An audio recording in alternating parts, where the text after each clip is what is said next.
Guess the number I'm thinking of. Between 1 and 3, not including 1 or 3. M. Yes, the number I was thinking of was the letter M.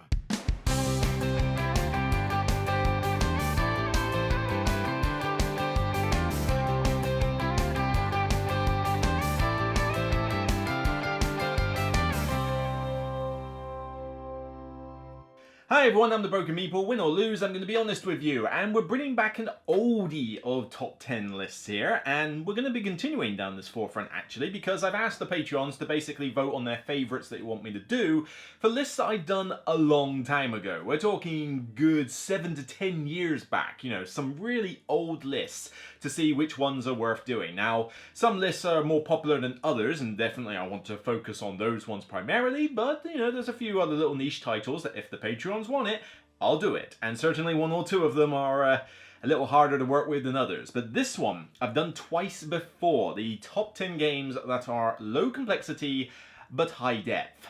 It's been very popular though. I mean, the first 2 times I did this, they have got a decent amount of views. They've had a decent amount of a decent amount of time shared on social media and the like. So it's definitely a question that people ask, you know, what kind of game can I get that doesn't have a lot of rules overhead, doesn't have a ton of reading, but gives me enough depth to make it a satisfying experience and not just autopilot. Suffice to say, that is an incredibly hard distinction to make because, well, for 3 reasons. Actually, well, two mainly. 2 reasons. Firstly, the definition of what is high depth and what is low complexity is incredibly subjective.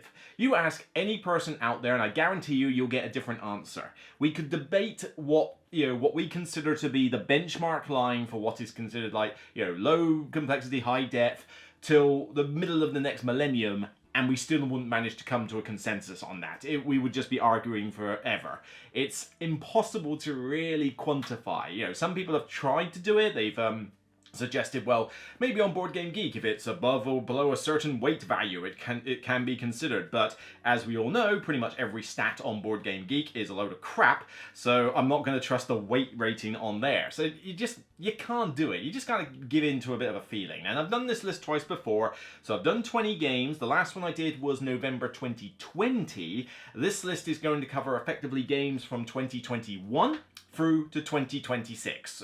Well, do I have any 2026 games? I don't think so, but, you know, let's face it, what's come out. We're talking the last 5 or so years, though. 2021 onwards, we're just going to cover that little breadth.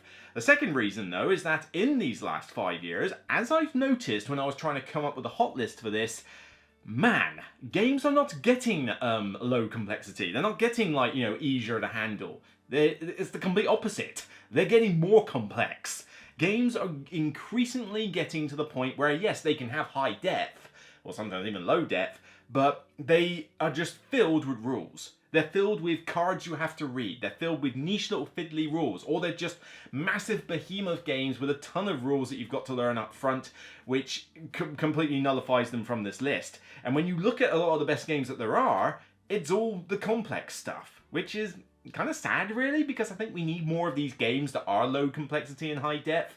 But sadly, that's just not the way publishers are going. It's all, here's this big mammoth Euro that we can all play. Here, there you go. And it's like, all right, well, what have you got next? Well, here's this mammoth 200-pound crate. Here you go. It's like, all right, well, what next have you got? You know, just something a little bit simpler. Here's Voidfall. It's like, come on, it's getting a little bit crazy.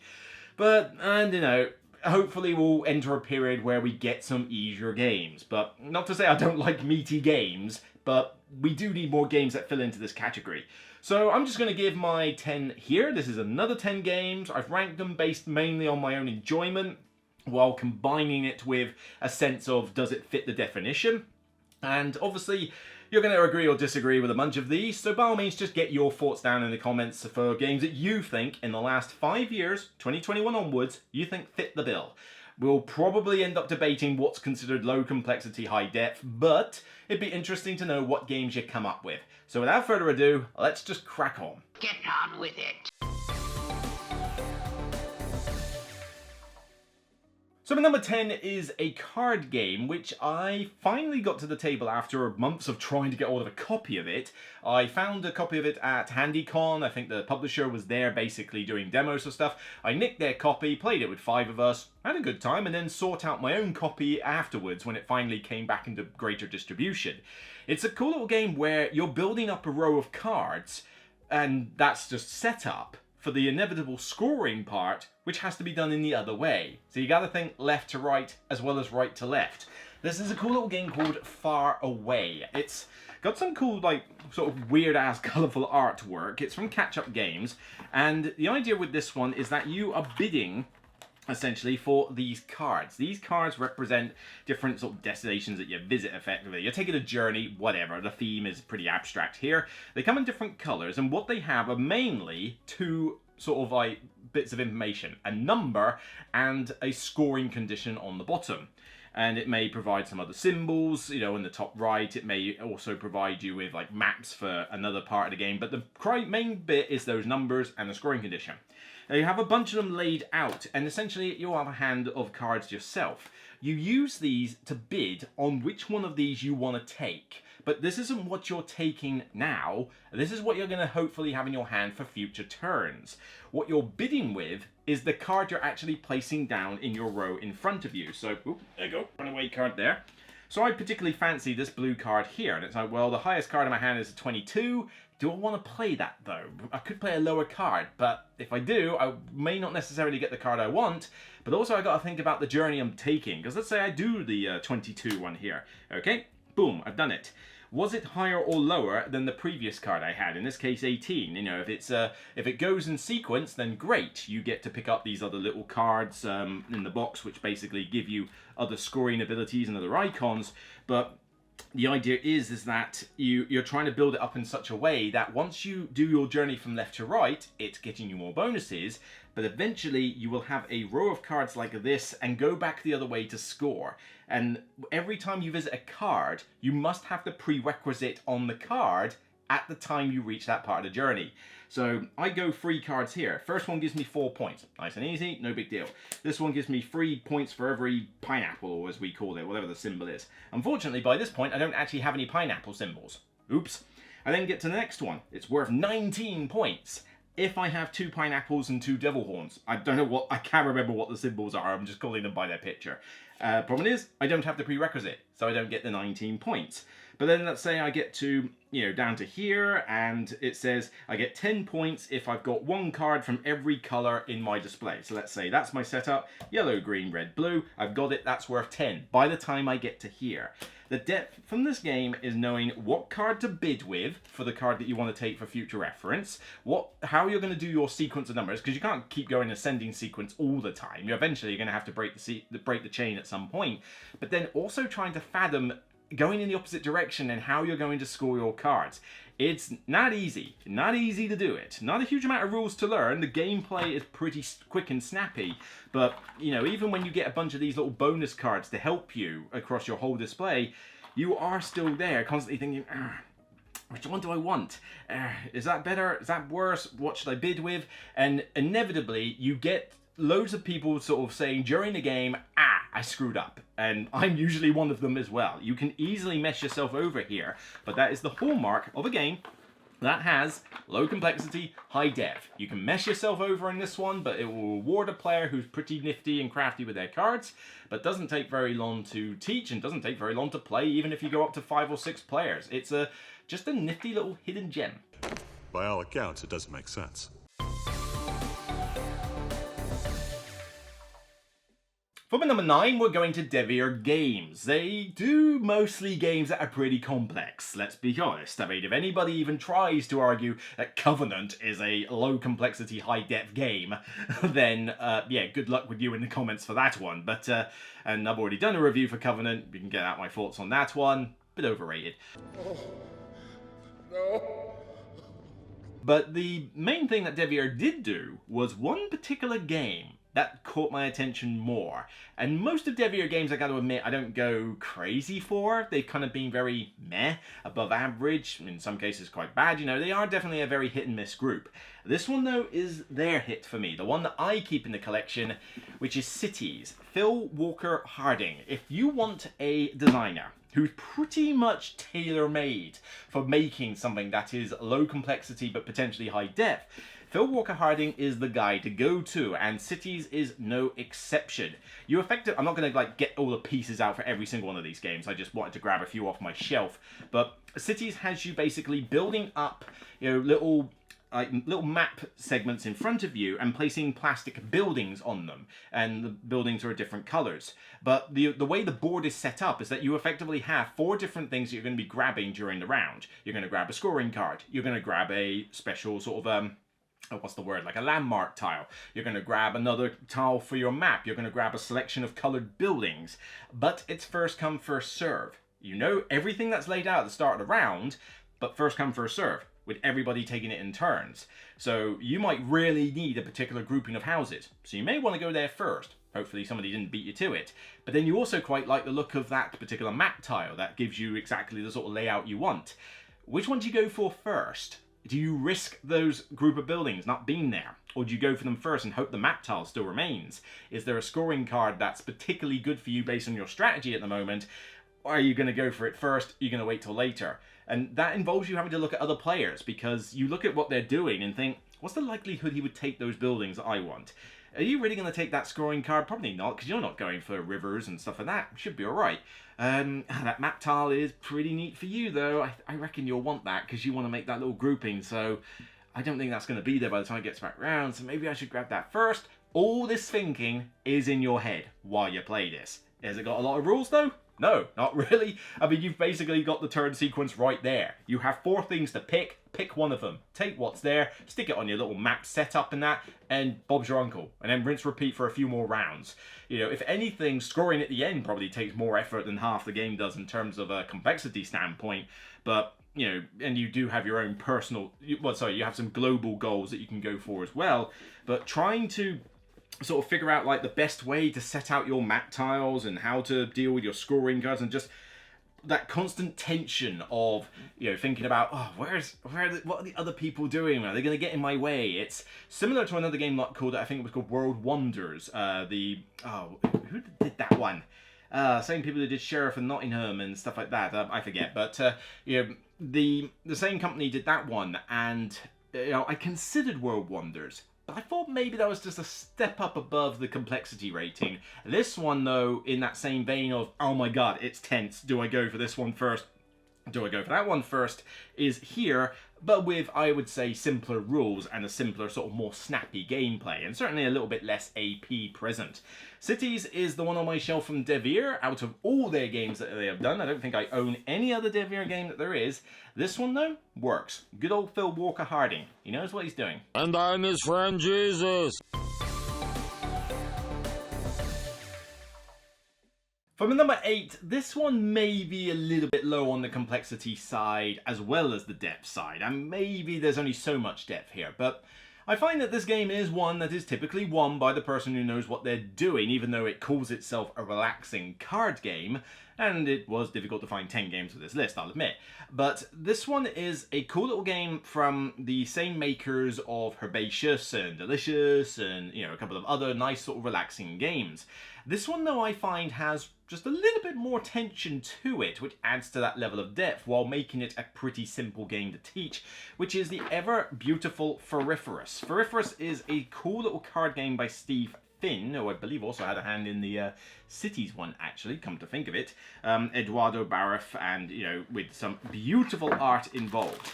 It sounds like a very simple, relaxing game, and in some ways it is, but you essentially have to collect a bunch of cards that are all these different flowers. They come in different colors, they've got different bug symbols and everything.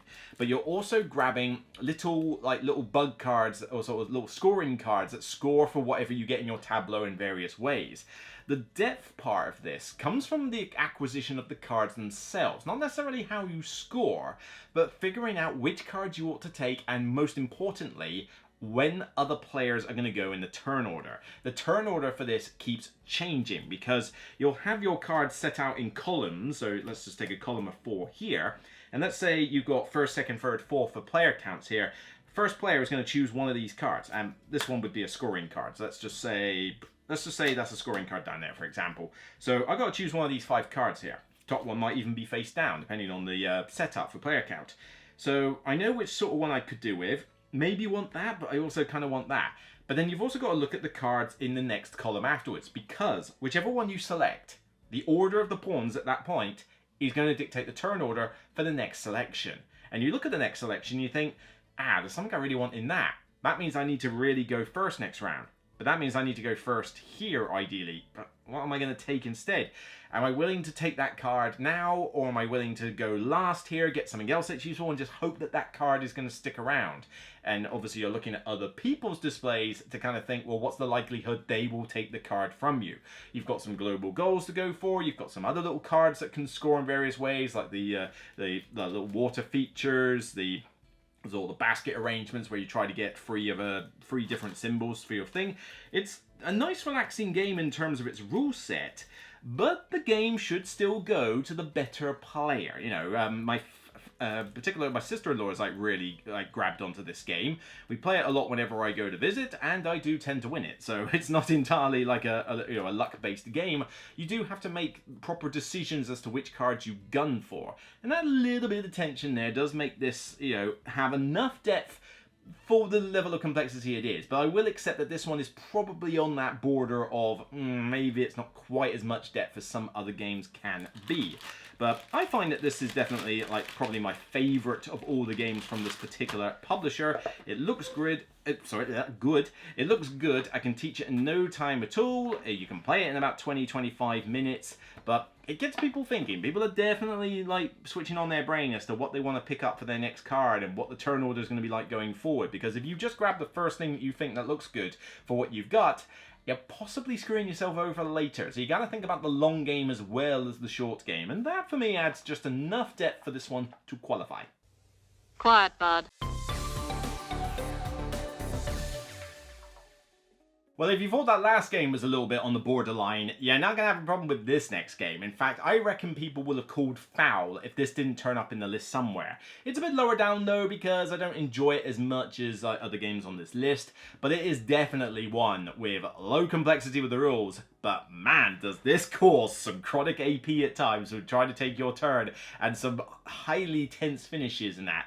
This is the surprising The King is Dead, Pierre Sylvester, Osprey Games. This one is a box that's way too big for what it needs to be. You're effectively doing a small little area control game, controlling different areas of Britain, Scotland, Wales, and England, as well as worrying a little bit about the French.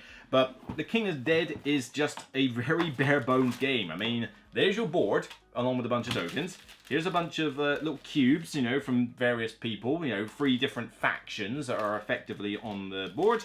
And then everybody has a hand of these cards, and not very many of them. I mean, they really do not get many of these.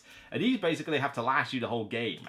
But when you play one, they effectively let you move cubes and, swap around power struggle cards and stuff in various ways. Move a cube, put 3 cubes on these particular areas, put 2 cubes on this one, and put a disc down and stuff like that. So they're very simple rules. But whenever you've all passed in terms of okay, this is what I'm done with playing cards and stuff, you resolve power struggles in the regions, and based on the order of play, you'll get points at the end and stuff like that. So it's a very simplistic game, and I know I'm struggling to explain it in full. That's mainly because I haven't played it for a while, I admit. But this one is just, oh, blimey, yeah. It takes you about 5 seconds to explain the rules once you've got them more listed down, but the real sort of depth from this just comes from trying to work out what card should I play? Where should I put these different faction cubes? I mean, when's the next power struggle? Is there a chance that you're going to just screw me over as a result? Well, I like war, but I wouldn't say I love it. It works well at the different player counts as well, though. 3 player is possibly even slightly the weak link here. You play it 3 player and, you play sort of all against all. 2 player, though, is a very tense head-to-head. 4-player is a 2v2 team game that works surprisingly well for this.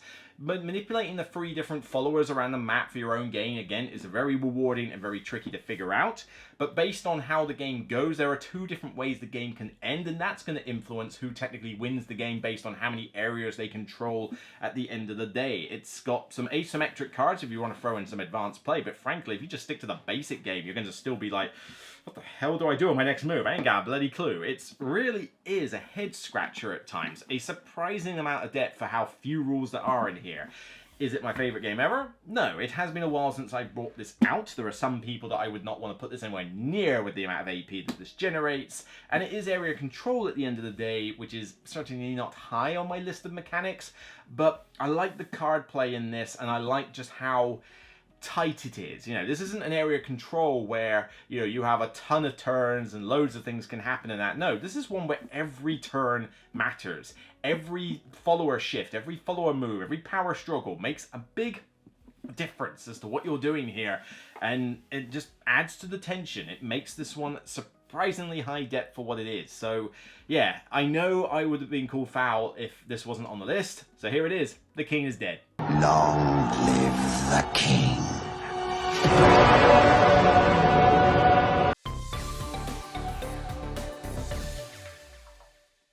Right, let's go on to a game that I actually do know reasonably well. This is from Czech Game Editions, pretty recent. I think I reviewed it last year because I think it came out at Essen. This is a tile laying game, abstracted tile laying game to some extent. And I say the word abstract, you're probably wondering, well, where's like games like Yinch and various other ones? I'm not putting pure abstract games on this list because by their very nature, they are low complexity, high depth. That's kind of the point. But this one is a tile laying game, very beautiful looking tile laying game called Wisp Wood. This one, 45 minutes to an hour. This one does not have a lot of rules at all because pretty much the rules stem from having a board with a bunch of these tiles on there that you just basically select from as you go around. You have a few cards laid out that have different scoring conditions, so if your pumpkins are set on a different way, if they're scattered around, you get points based on the number of pumpkins, and, you know, the witches' hats, they need to be in clusters of 3 to score points, you know, stuff like that. Pretty straightforward. So the way this works is that, let's say this is your grid for now. Your grid is bigger as you go through each round, but your coloured wisps stay where they are, in whatever orientation you shove them in, okay? The ones with the trees, like the face down ones, you score for the trees based on the card criteria, and then these go away, but these stick around. Now you've got to build a bigger grid of 4x4, 4x5, you know, 5x5, 6x5, and now these wisps stay in place, and you build around these different wisps, but you're scoring for them again. So you're scoring each of these cards 3 times during the game, once in the first round, and then at the end of the second round, and again at the end of the third round, and you're sort of playing not only the short-term game for getting a few points for, you know, what tiles are available, but also the long game for positioning your tiles in such a way that in the third round you'll get a decent amount of points for some of the criteria's more like higher-end scoring functions. It's just that extra level that makes this one a little bit more unique compared to other tile laying games. Perhaps a little bit long for what it is when you got all the players there, but it works surprisingly well solo. It's a very nice sort of 2 to 3 player game, you know, rather than, I'd say, playing it with 4. And these, you know, wisps look very nice. I mean, they come out on photos really well. You've got a lot of different variations with the different scoring cards, so there's a decent amount of replay value as well.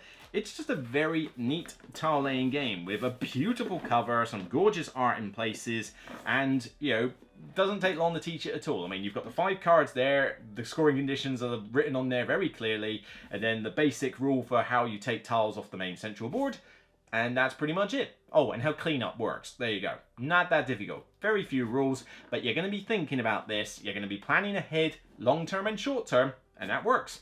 The only hope is the sweet relief of death. Oh, you've got to be kidding me.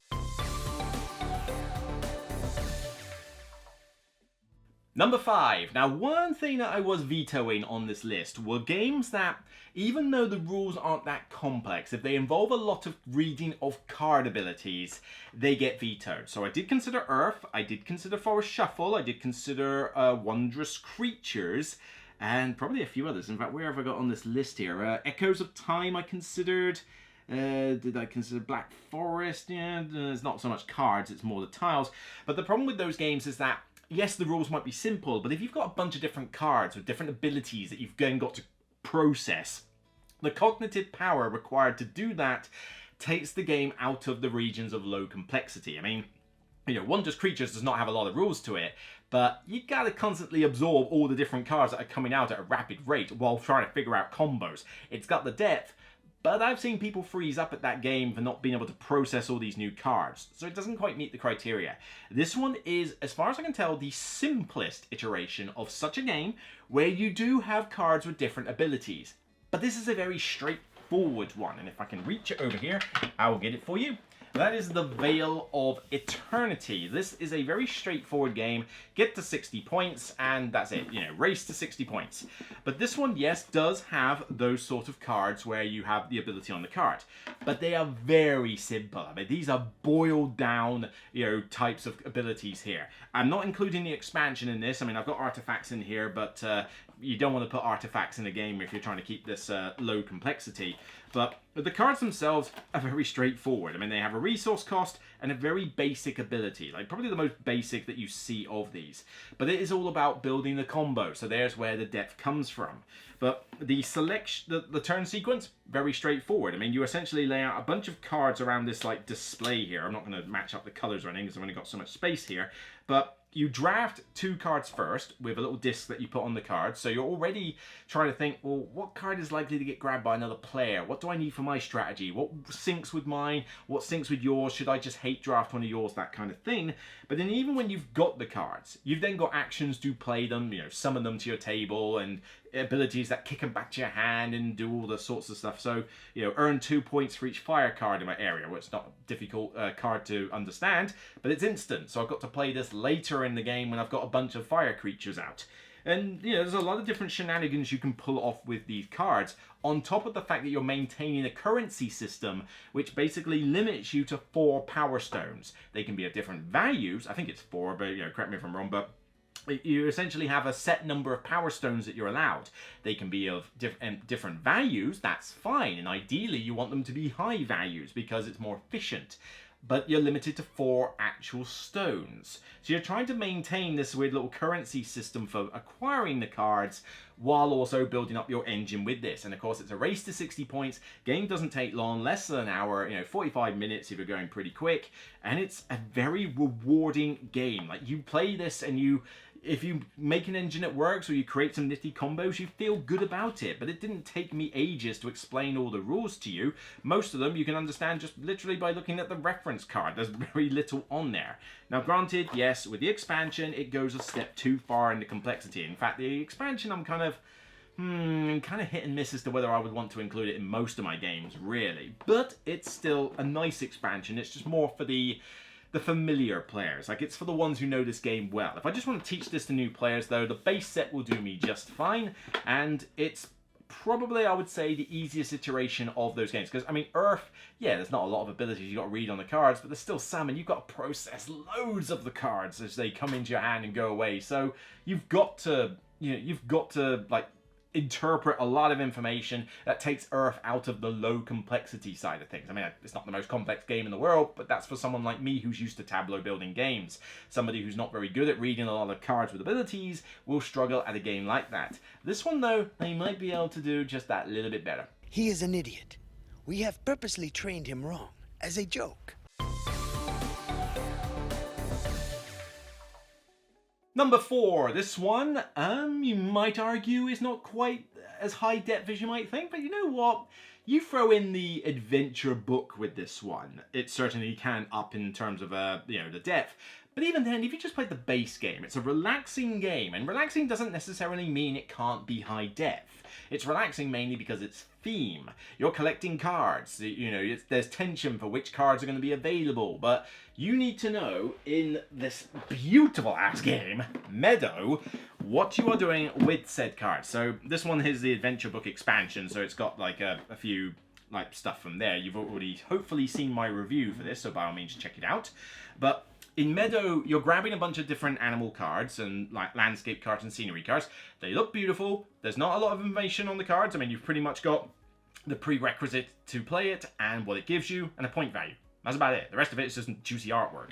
But you're effectively building these cards in front of you in a tableau display, and you can only put certain cards on top of other cards. So you've got to plan ahead as to which cards you're able to play now, which ones you're trying to get later, because you've got the campfire board with gold tokens that you're trying to achieve, and it's like, well, where can I get those symbols? Well, I can get that one over there, but if I want that one, I need to grab the card before someone else nicks it, and then even then, I need to get a beetle symbol on my thing. But where can I get a beetle symbol? Well, I've got one in my hand, but in order to play that one, I'm going to need a bird. Well, I can get a bird if I grab that card over there. Can I grab that now? Which tile do I use? The 1, 2, 3, or 4 to grab it? And there's a few little bits like that take it into that region of being, you know, decent depth for what it is, but not a lot of rules to explain. You know, the 4 action tiles that you've got, pretty straightforward. I mean, 1, 2, 3, 4 is where you collect your card off the board. The bottom bit is just a simplified campfire action for going to that space. But that's got limited spaces. When do you go to the campfire board versus the main board? Again, there's that aspect. And if you want to make it a little bit more, you know, in depth without adding too much to the complexity, you can throw in the adventure book, because as my reviewer said, you don't add a lot of rules complexity with these modules. But some of the modules, wow, do they throw in an extra level of, oh my god, depth to the game. So I suppose you've got to caveat this with, if you don't think it's quite enough depth in the base game, throw in the adventure book and that will change. You know, not so much downstream. Downstream maybe takes it a bit out of the region of complexity. But I really am liking Meadow a lot more than I used to. It's a solid game, and I think it's going to be on that region of low complexity, very approachable theme, looks of the business on the table, but it will get people thinking, and the better player will win the day at the end. There'll be plenty of time to discuss your objections when and if you return. Number 3, we're going with a solo game. Solo only game. You can't play this with other players. Small box, very nice cards. A very, definitely a hidden gem for me, and certainly something that I was so glad that viewers told me to go grab this one, because they were suggesting it to me for ages. Go try this one, go try this one. And it's like, fine, I've got it. I paid a little bit extra for it, but it's like, I'm going to try it.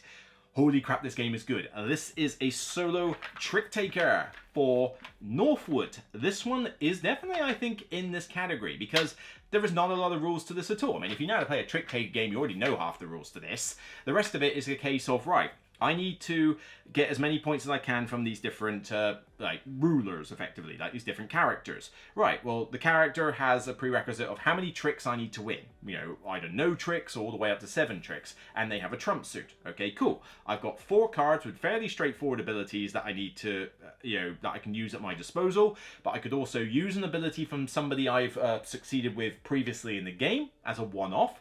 And these abilities are not complicated, so this doesn't invalidate its role based on what I said about Earth and Wondrous Creatures. You know, they're very straightforward abilities.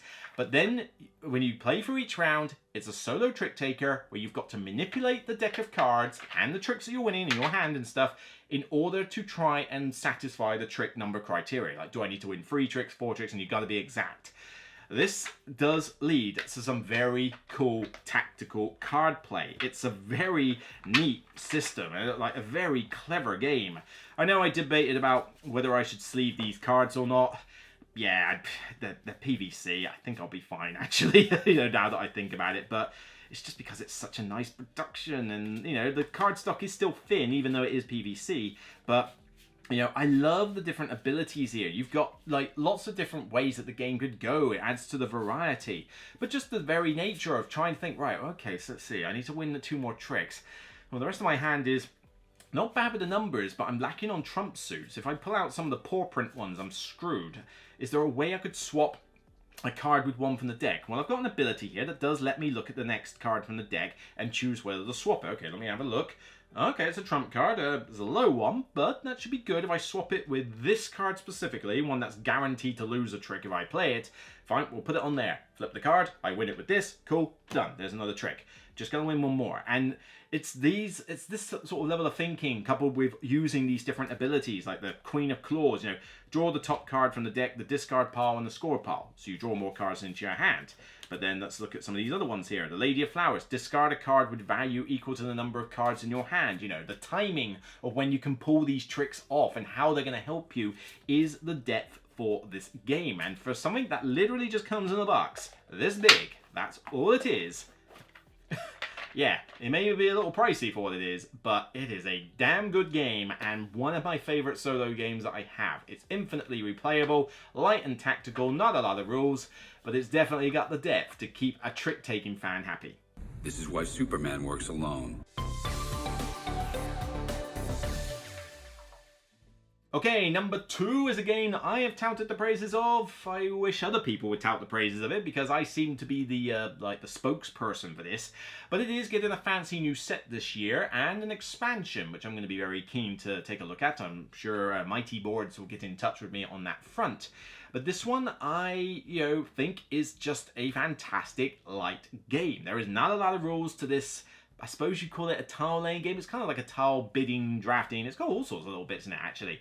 But the rules are very simple, and yet there's a surprising amount of depth in this underrated classic, which is Art Society. Art Society for Mitch Wallace is a brilliant little game here, because you have got your board where you've got to lay out the paintings, and the paintings have got different frames, different themes, and this basically indicates whether you should put them next to each other or as far away from each other as possible. So there's the general crux of the game. But you have got these different paintings. They all come in different sizes. You have the depth part of first selecting which ones are even going to feature in the current round. That's a decision you're going to make. But you're then bidding with these different sort of cards. They're sort of buried in there. I'm not going to get them out right now. But they're numbered 1 to 20, and it's a closed bidding system. So you can see which paintings are there. And I really do fancy one of those two. The other two are pretty nasty. I might want to put a high card down. How many cards have you been playing that are pretty high, though? Are you likely to outbid me on this? So you're already thinking on that front. But then your consideration for what you want from the tile goes 4 different ways. You've got to decide, right, is the frame something I want? Is the theme of it something I want? Is the shape the right size to go on here? But then on top of all of that even, you then have to consider which one gets left over, because this track at the end tracks the value of each of the different colors of paintings, and depending on how big the painting is that's left over and what color it is, we'll shift it X amount of spaces on here, and at the end of the game you'll rank them first, second, third and fourth, and that's how many points they're worth. Does that correspond to what you've been collecting on your board, though? That depends. You've got to consider those 4 different things every time you take a painting tile in here. Every time you bid for something, you're thinking about that. But I don't have to explain a lot of the rules to you. I mean, that rule's pretty straightforward. The rules for putting them on your board are straightforward. It's just like most tile laying games that you've ever played, with spatial awareness. They've got to fit, try not to leave loads of space and be inefficient, But the fact that some of them want to be spaced out, some of them want to be close together, and you're trying to think, well, have I got too many of the blues? They're not going to be worth very much. Maybe I should grab a red because that's likely to be high value. Can I put a red somewhere? What am I going to do? All these different things you got to consider. On top of choosing which tiles are even going to feature in the round. It's like, I'm looking at your boards. You can't really fit a lot of big stuff on your board right now. I've got a bit of space though, because I've been taking it slow with small paintings. You know what? Big paintings for everybody. And, that is another consideration. Didn't have to explain much in the way of rules to tell you that. But you're having to think about it. There's a lot to consider every turn you play this. And that's where the depth from this game comes from and why I gave it such a high rating before. Maybe 10 is a bit high. I did give it a 10, but check out my review for reasons. Maybe 9 is probably more where it sits at the moment. It's still worthy of a distinction seal regardless. I ain't going below a 9. I still love to bring this one out as something that's a little bit different from a lot of these different types of this sort of style of game.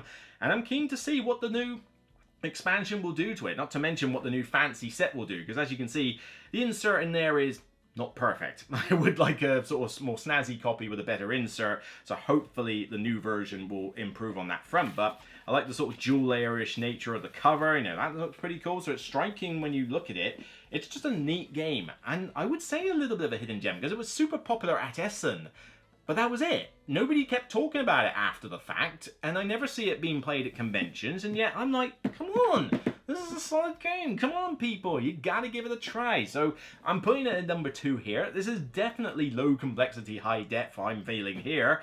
Give this one a try. Oh, Jesus! Oh, God! Oh, Jesus! And my number 1. I enjoy this one a lot. Do I enjoy some of these games more? Probably. I'd say definitely in a couple of cases. But when it comes to low complexity, high depth, or low complexity with a decent amount of depth, it's not, you know, some of these you will argue have got a bit more depth to them. This one, though, is just the perfect game you can bring out. People have got to think about what they're doing, particularly if you use some of the more complicated scoring cards for it. In solo mode, you've got the different scenarios that you can do, and they get progressively harder, and you got to think about what you're doing. The rules, though, are literally just take a token and a tile, build up your little map, put the little animal on top, and Bob's your uncle. There's your rules. And whatever the 5 animals are scoring for. Yeah, you guessed it. This one wasn't on the previous list because this only came out in 2021 apparently. But how can you not have, whoop, there you go, this list without Cascadia? This is like borderline an essential game that should be in everybody's collection because it just ticks all the boxes for what a sort of, you know, a low complexity game should be. I just played 2 or 3 games of this over my birthday weekend with my brother, you know, when I went home. So, and I won all the games. Sorry, brother. But, you know, at the end of the day, it proves that you can't just autopilot win this thing. I do win more of these games with the family than I don't. And you can argue that maybe the complexity isn't there if you use the A and possibly the B scoring cards with the animals. They're relatively simple, and if you find it hard to paint yourself in a corner with the A cards. But you start using the C and D ones, then the placements get a lot more picky. You've got minimum thresholds. You can't just stick it down willy-nilly like the animal tokens and expect to score well for it. But on top of that, you're also looking at everybody else's board, because not only do you want to know if they're likely to grab the sort of animal combination in the middle that you want, but you're also thinking, okay, so how many of those like marshlands have you got? How many of those plains? How many of the water have you got? Because at the end of the game, you're also scoring not only for your big areas of terrain, but you're getting bonus points for having the most and potentially second most. So you're looking at everybody else's display to think, well, which one am I actually winning on? Which one am I struggling with? Which one should I abandon? And that, again, is a nice little area of depth. So in its base form, and certainly in the family mode, you could argue that maybe this doesn't quite meet the high depth like threshold. But honestly, most of the time I play this game, I'm playing with minimum the Bs, and then I'm mixing and matching the C and Ds, you know, with them as well, and especially the Ds. If you try to play with the D cards in this, yeah, you've really got to think about where those tokens are going. And the solo challenges add to this, because to begin with, you just need to get a certain amount of victory points. But then later on, you need to make certain that certain terrain never go next to each other, as well as also getting so many points from a particular animal, and it could be a really weird fiddly animal. So there's a cool puzzly aspect to this, but the rules, next to none. I mean, you choose one of the pairings from the middle, add it to your display. Those are how you score. They're written on the cards, and there's a little pine cone that you can discard to do various things. That's the rules. There's very few rules to this, but it gives, you know, people will be thinking about their turns. Trust me, my brother is somewhat prone to AP, so he's certainly thinking on his turns, a damn sight slower than I am. But the game itself, it's just great. It looks nice on the table. It always goes down well.